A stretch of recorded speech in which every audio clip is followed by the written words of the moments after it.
ایک شخص نے حضور کی خدمت میں حاضر ہو کے عرض کیا، حضور میں اپنے والدین کی بڑی خدمت کی ہے. اس کو امام حقی نے لکھا ہے. اور جن مراحل سے میں گزرتا رہا ہوں ان مراحل سے میرے ماں باپ گزرے ہیں اور میں نے ان کی خود خدمت کی ہے.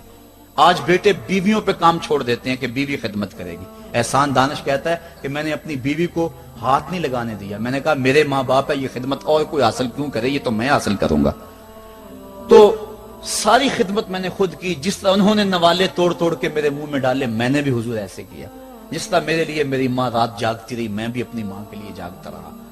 جن مراحل سے میرے لیے وہ گزرے تھے، اتفاقاً میرے حالات، میرے ماں باپ کے حالات ایسے پیدا ہو گئے کہ میں نے اسی طرح اپنے ماں باپ کی پرورش کی ہے اور میں اپنے ماں باپ کی جو ہے وہ میں نے خدمت کی ہے. تو کیا میں نے اپنی ماں کا، اپنے باپ کا حق ادا کر دیا ہے؟ تو حضور نے ارشاد فرمایا، تو نے ایسے ہی خدمت کی ہوگی، لیکن جب تیری خدمت تیری ماں کرتی تھی تو ساتھ ساتھ تیری زندگی کی دعائیں مانگتی تھی. اور جب باپ بوڑھا ہو گیا تھا، ماں بوڑھی ہو گئی تھی، آزاد شل ہو گئے تھے، فالج میں مبتلا تھے، تو ان کے لیے زندگی کی دعائیں تو نہیں مانگتا تھا. تو یہ کہتا تھا اللہ انہیں پردہ دے دے. تیری ماں نے تو کبھی تیرے لیے پردہ نہیں مانگا تھا. بیٹا لولا ہو، بیٹا لنگڑا ہو، ماں کبھی نہیں کہتی بیٹے کو ڈاکٹر جواب دے دیں. ماں کبھی نہیں کہتی کہ میرے بیٹے کو اللہ پردہ دے دے. ماں یہی کہتی ہے مالک مجھے لے لے، میرے بیٹے کو زندگی دے دے. میں سب کچھ بیچ دیتی ہوں، اپنا زیور بیچ دیتی ہوں، میرے بیٹے کی صحت بچ جائے، میرے بیٹے کی زندگی بچ جائے. ماں کی موجودگی میں کوئی کہہ بھی نہیں سکتا. باپ کے لیے تو کہہ دے، ماں کے لیے تو کہہ دے بڑی تکلیف ہے تیرے باپ کو، بڑی تکلیف ہے تیری ماں کو، اللہ کرے اب پردہ ہی عطا کر دے. خود نہیں کہتا تو کسی سے یہ سن سکتا ہے بندہ، لیکن ماں سن سکتی ہے کوئی کہے اللہ تیرے بیٹے کو پردہ دے دے. تو فرمایا جب وہ تیری خدمت کرتے تھے تو وہ تیری زندگی کی دعائیں مانگتے تھے، اور جب تو خدمت کرتا تھا تیرے دل میں ان کے پردے کی آرزو تھی. فرمایا تو جتنی مرضی خدمت کی ہے، ماں کی خدمت کا بدل کیسے ہو سکتا ہے؟ تو ماں باپ کی خدمت انسان کر ہی نہیں سکتا تو پھر کیا کرے؟ عرض کرے اللہ میں تو خدمت نہیں کر سکتا، تو ان کے اوپر رحم فرما دے. ماں باپ کے لیے دعا کرے. علماء نے یہاں بیان فرمایا ماں کافر ہو تو پھر بھی دعا کرے، باپ کافر ہو تو پھر بھی دعا کرے، مومن ہو تو پھر بھی دعا کرے، گناہگار ہو پھر بھی دعا کرے، نیکوکار ہو پھر بھی دعا کرے، دعا نہ چھوڑے. حضرت ابو ہریرہ رضی اللہ تعالیٰ عنہ فرماتے ہیں میری ماں کافرہ تھی اور میں حضور کا غلام، اور ماں ہر وقت اپنی دھن میں اور میں اپنی دھن میں ہوں. حضرت ابو ہریرہ کے بھائی کوئی نہیں ہے، باپ فوت ہو گئے ہیں، بہن کوئی نہیں ہے، ابھی شادی بھی نہیں ہوئی، دنیا پہ رشتہ ہی کوئی نہیں سوائے ماں کے. گھر آتے ہیں تو ماں سے بات کرنی ہوتی ہے، جو سن کے آتے ہیں ماں سے وہ دکھ کھولنا ہوتا ہے، بات کرنی ہوتی ہے، حضور کی باتیں سنانی ہوتی ہیں. لیکن ماں ہے اتفاق سے کافرہ ہے، حضور کی بات وہ سننا گوارا نہیں کرتی. حضرت ابو ہریرہ کو اور بات آتی کوئی نہیں، وہ تو کرتے حضور کی باتیں. ایک دن حضور کی بات چھیڑی، ماں کی زبان سے کوئی جملہ ایسا نکلا جو سخت تھا، گوارا نہ ہوا، چھوڑ دیا گھر کو. ماں تیری عظمت کو سلام، لیکن رسول اللہ کے مقابلے میں تیری کوئی شان نہیں ہے. گھر سے نکلے، لیکن نکلے تو پاؤں ڈگمگا رہے تھے کہ دنیا پہ ایک ہی رشتہ تھا وہ بھی جاتا رہا. چند قدم چلے تو دل میں خیال آیا سارے دکھوں کا جو مداوع کرتا ہے مصطفیٰ کی بارگاہ میں یہ دکھڑا کیوں نہ بیان کر دو.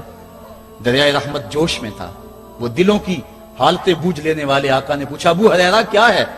عرض کی حضور میری ماں کی ہدایت کے لیے دعا کر دو. یہ کہا اور پھوٹ پھوٹ کے رونے لگے. حضور نے فوراً ہاتھ اٹھا دیے اور مسلم کے لفظ ہیں اللہم اہد ام ابی ہریرہ، اے اللہ ابو ہریرہ کی ماں کو ہدایت عطا کر دے. بس یہ بات سنی حضرت ابو ہریرہ کا چہرہ کھل اٹھا، اپنے گھر کو دوڑ لگا دی. کوئی رستے میں ملا، کہا ابو ہریرہ اتنی تیز تو تم کبھی نہیں دوڑتے تھے، آج کیا ہوا؟ اتنی تیز تیز کیوں دوڑ رہے ہو؟ کہا آج ہی تو دیکھنا چاہتا ہوں کہ گھر پہلے میں پہنچتا ہوں یا میرے آقا کی دعا پہلے پہنچتی ہے. حضرت ابو ہریرہ فرماتے ہیں جب میں گھر پہنچا تو دروازہ بند تھا. میں نے دستک دی، اندر سے آواز آئی بیٹا ٹھہرو میں آتی ہوں. کہا اس لہجے کو جان گیا، اس میں محمد کی بولی بول رہی ہے.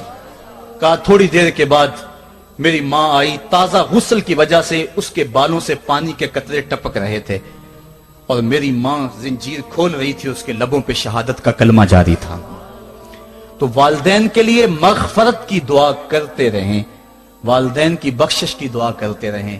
والدین جب دنیا پہ ہوتے ہیں تو اللہ کی رحمت کا گھنا سایہ ہوتے ہیں، لیکن جب دنیا سے چلے جاتے ہیں ان کی قبر سے بھی فیض ملتا ہے اور سکون اور طمانینت ملتی ہے. والدین فوت ہو جائیں تو ان کے حق ختم نہیں ہو جاتے. بلکہ حدیث میں آتا ہے 4 حق ایسے ہیں والدین کے جو مرنے کے بعد بھی اولاد کے ذمہ باقی رہتے ہیں۔ الصلاۃ، ان کے اوپر نماز جنازہ پڑھی جائے۔ دوسرا حق الاستغفار لہم، ان کے لیے بخشش کی دعا کرتے رہی جائے، مسلسل دعا کی جائے بخشش کی ان کے لیے۔ اور ایک روایت میں نے پڑھا ہے اگر کوئی بندہ اس کے والدین حالت ناراضگی میں فوت ہو گئے، والدین ناراض تھے، موقع نہ مل سکا منانے کا اور والدین فوت ہو گئے، تو حدیث میں آتا ہے کہ وہ کثرت کے ساتھ، ایک تو اپنی خالہ کے ساتھ، ماں اگر فوت ہوئی ہے تو باپ ہوئی ہے تو باپ کے بھائیوں کے ساتھ اس نے سلوک کرے، باپ خوش ہوگا۔ دوسرا کثرت کے ساتھ اپنے والد کے لیے استغفار، والدہ کے لیے استغفار کرتا رہے۔ جب کثرت سے استغفار ہوتا رہے گا تو اس کے والدین راضی ہوں گے، اللہ اس کے گناہ کو معاف فرما دے گا۔ دوسرا حق والدین کا یہ ہے استغفار لہم، ان کے لیے بخشش کی دعا کی جائے، حدیث میں آتے ہیں۔ تیسرا حق بر الاصدقاء، ماں کی سہیلیوں، بہنوں اور رشتہ داروں کے ساتھ، اور باپ کے دوستوں، بھائیوں اور رشتہ داروں کے ساتھ اس نے سلوک کیا جائے۔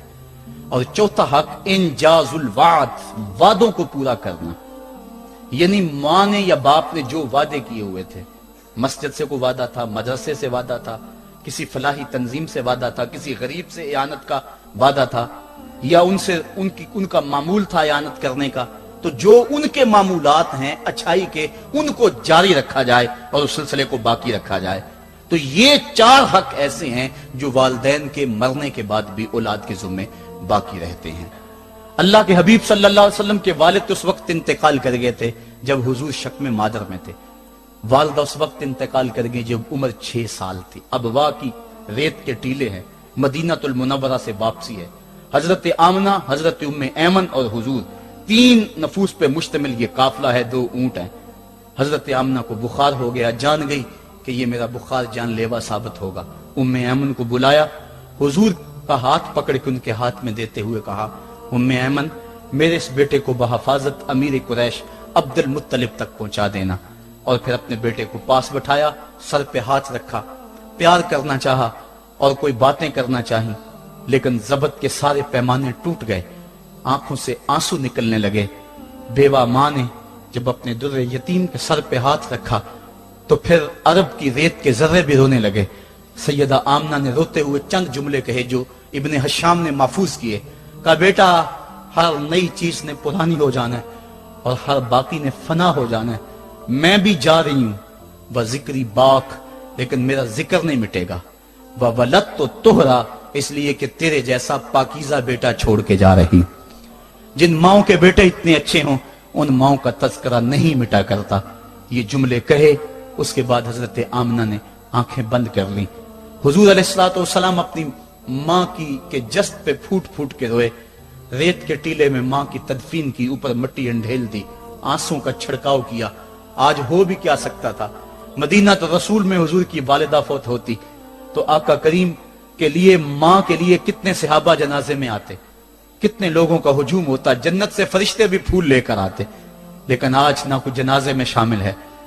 وہ کیا کسی نے کہا تجھے کن پھولوں سے ہم کفن دیں، تو جدا ہی ایسے موسموں میں ہوا جب درختوں کے ہاتھ پھولوں سے خالی تھے۔ حضور آنسوؤں کا چھڑکاؤ کیا اور ام ایمن کے ساتھ چمٹ کے بیٹھ گئے، اور حضرت ام ایمن نے جناب عبد المطلب تک پہنچایا، اور 8 سال کی عمر تھی کہ عبد المطلب رضی اللہ تعالیٰ عنہ کا بھی انتقال ہو گیا۔ ابن حشام نے لکھا ہے جب امیر قریش کا جنازہ اٹھا تو پورا مکہ امڈ آیا، اور ایک بچہ تھا جس کی عمر 8 سال ہوگی، وہ کبھی اس دیوار سے لگ کے روتا تھا، کبھی اس دیوار کے ساتھ لگ کے روتا تھا۔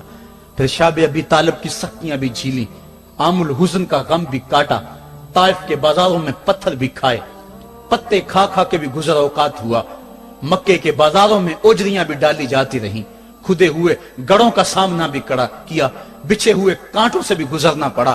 لیکن آج وہ وقت ہے کہ اللہ نے حکم صادر کر دیا، پتھر مارنے والے سن لیں، کانٹے بچھانے والے سن لیں، راہ میں گڑے کھودنے والے سن لیں، میرے نبی کی آواز سے اب تو آواز بھی اونچی نہ ہونے پائے۔ عمر کا سرمایہ ضائع کر دوں گا، تمہارے نامہ اعمال میں ایک نیکی بھی نہیں رہے گی۔ اگر نبی سے ملنا چاہتے ہو ڈائریکٹ نہ آ جاؤ، پہلے گھر جاؤ، پھر کوئی چیز لو، پھر بازار جاؤ، کوئی فقیر ڈھونڈو، اس کو صدقہ کرو، پھر میرے نبی کی چوکھٹ پہ آؤ، تمہیں پتا چلے کس چوکھٹ پہ آ رہے ہیں۔ ادب کے ضابطے سکھائے، خبردار